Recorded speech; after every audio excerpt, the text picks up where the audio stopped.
All right. Thanks for joining us live. Um, if you've ever wondered, how do you make your nutrition work for you rather than against you? This is a conversation that I hope you will enjoy.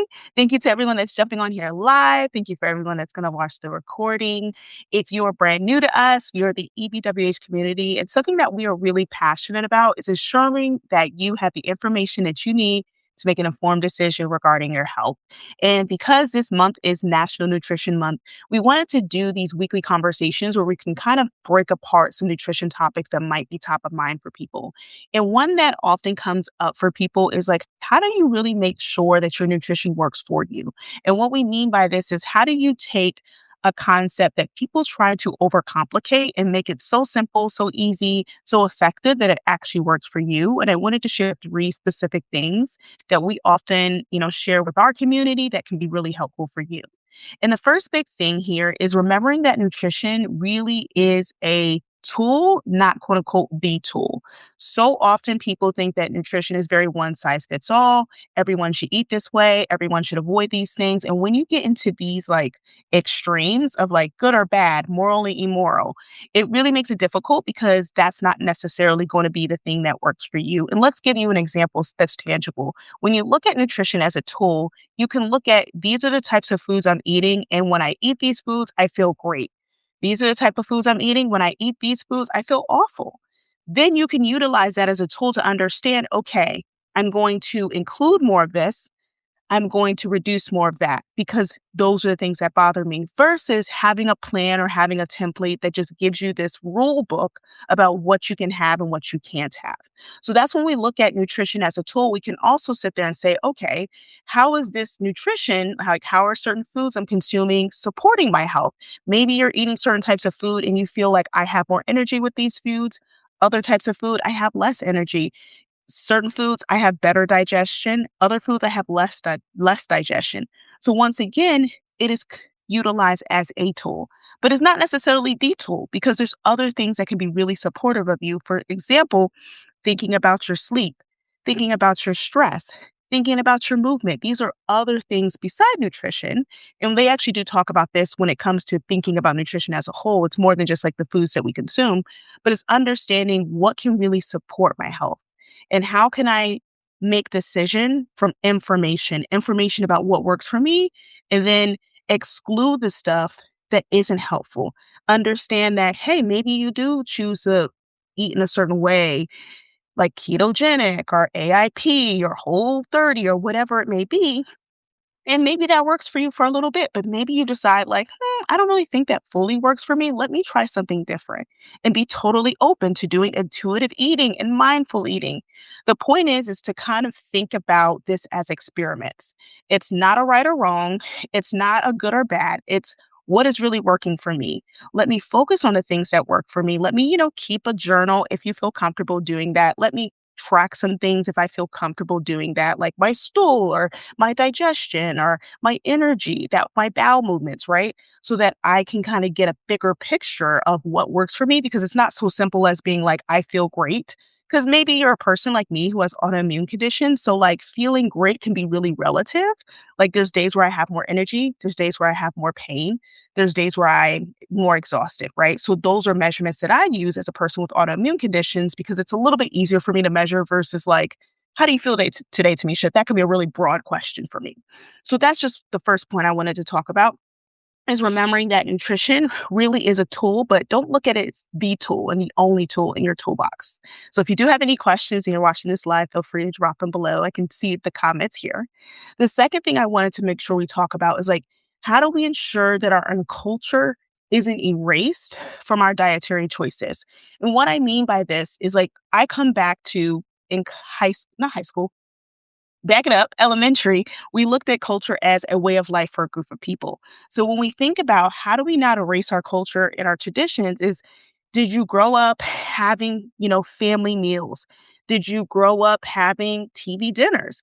Did you grow up preparing every single thing that you eat, or did you grow up having fast food? People may sit there and think that one is better than the other, and that's not the conversation we're trying to have. It's understanding like where culturally do you land and what works for you. And what we mean by this is you want to make sure that you are bringing into those elements that make sense and matter for you. For instance, like for my family, having big Thanksgiving dinners was a really big thing for our family. So when I think about a holiday meals, it's always like, okay, what are meals that we get to enjoy? Meals that remind me of my grandma, meals that remind me of home. So whether I'm home with my family eating them or I'm away, those are things that matter to me. For other people, it might be traditions around meal preparation. Maybe meal preparation is something that was like only the mom in the household did and like or the dad in the household did. No one else touched it in the kitchen. So therefore, you don't have to feel bad as someone as an adult when you're like, well, culturally, like I didn't grow up cooking my food all the time. Like someone else was outsourced with that. And we'll talk about this point in the third point in a second. But the reason why I want you to remember culture, we will talk about cultural foods in a moment, but thinking about culture and traditions and like what you grew up with and understanding that's just as important as quote unquote eating the way that someone who is a dietitian or a nutritionist may tell you is the quote unquote healthy way to eat. And I always say that with a caveat because like healthy is dependent upon what works for your body and what doesn't. But it's understanding when you're ensuring you're including your culture and you're thinking specifically about your cultural foods, it also is helpful if those are the foods that you genuinely enjoy.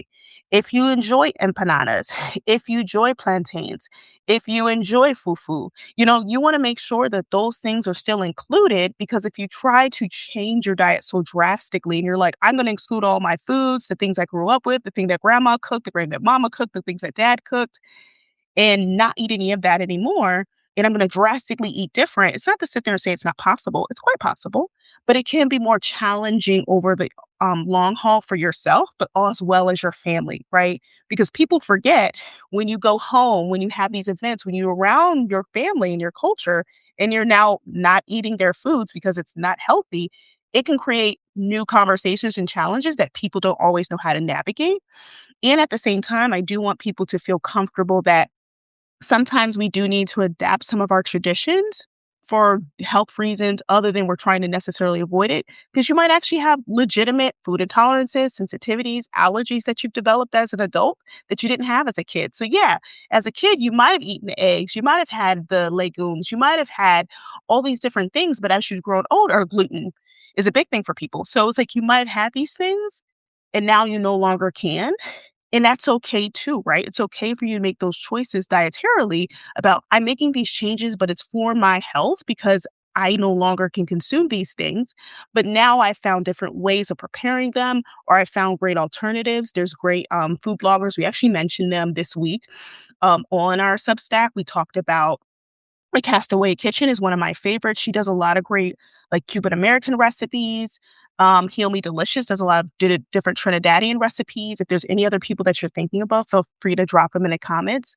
But those are just examples of how can we make sure that we infuse our culture. And I mentioned those two women specifically because I know they have like autoimmune training specifically, and I know one's a chef and one I believe is a nutritional therapy practitioner, I forget, but I know they both have autoimmune, specific training, but I use that as an example of, like, there's different ways that we can make sure that we're infusing our culture and at the same time making, like, nutrient-dense health choices, like, it doesn't have to be 2 things, you don't have to sacrifice your flavor in order to be able to eat good food, and then the third point I wanna make sure we talked about is ensuring that we really develop this not meal planning, I wanna make sure I say and I have little notes, so I say it the way that I wanna make sure it is intended, is that how do we develop a meal outline that really works for your body and your lifestyle?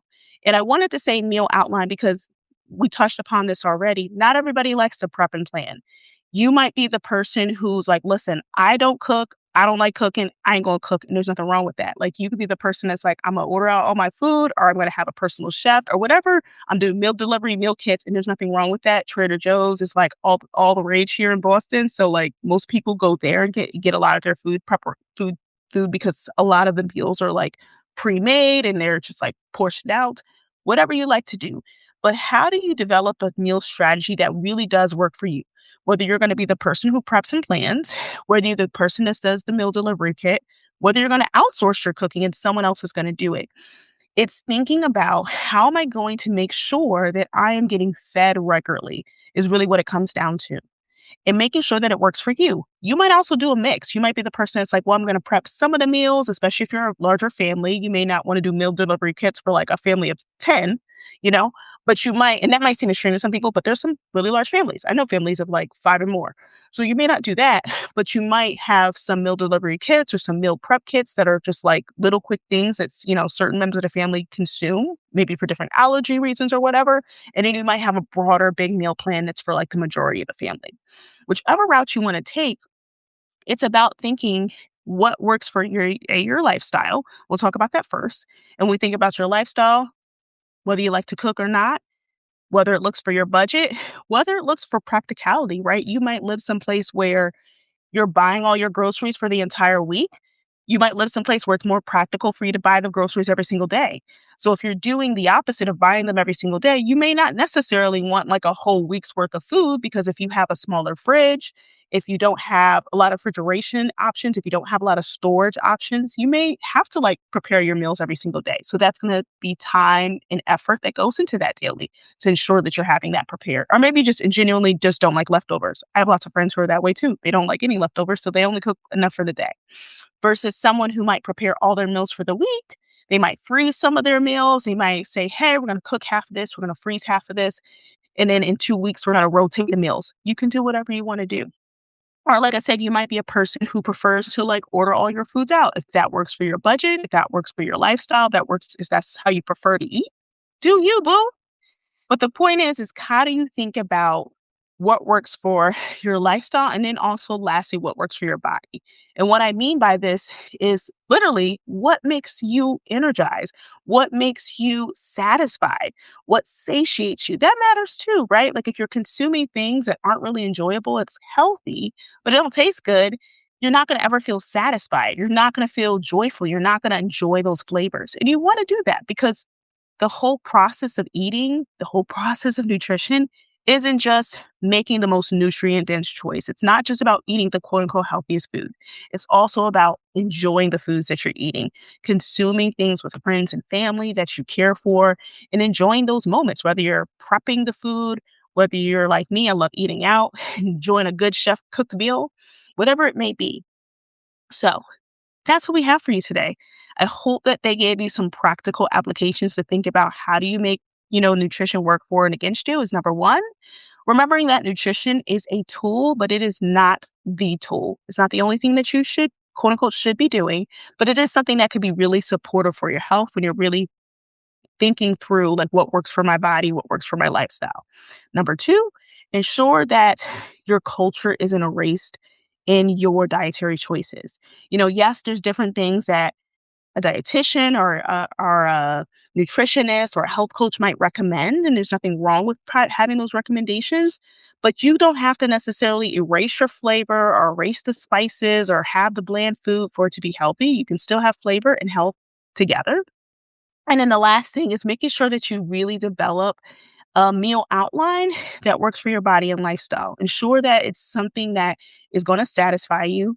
Sure, it's something that isn't going to exhaust you. If prepping every single meal that you eat is not for you, is tiring, that sounds painful to me, don't do it that way. Ensure that it works for your lifestyle. Ensure it makes sense for you. And it's okay that we have seasons sometimes where we are going to prep more and plan more. And there's seasons where we're going to outsource more because that just makes it a lot easier, whether outsources look like a chef or outsourcing looks like, hey, I'm going to like order out most of my food. So I hope that was helpful. Like I said, we're doing our series around, the problem isn't your plate. So we just want to really encourage you all to realize that the problem really isn't the plate that we have. It's not about erasing our culture or having a very Eurocentric way of eating and ignoring any culture that's outside of it. But it's understanding how do we really make informed food choices that really respects our culture, that really honors our culture and honors our food preferences too, because that matters. And if you do have any other questions that pop up, you can always message us at Here at EBWH Community, if you're subscribed to EBWH Community, go to ebwhcommunity.com. You can always subscribe to our newsletter that goes out. Our weekly community letter goes out each week. If you aren't subscribed, you can subscribe today. You can also always message us, send us a DM if you have any other things that you want us to touch upon this month when it comes to National Nutrition Month, or in general with any of our weekly content. So thanks so much for joining. Have a great rest of your day, and I can't wait to see you next time. Bye for now.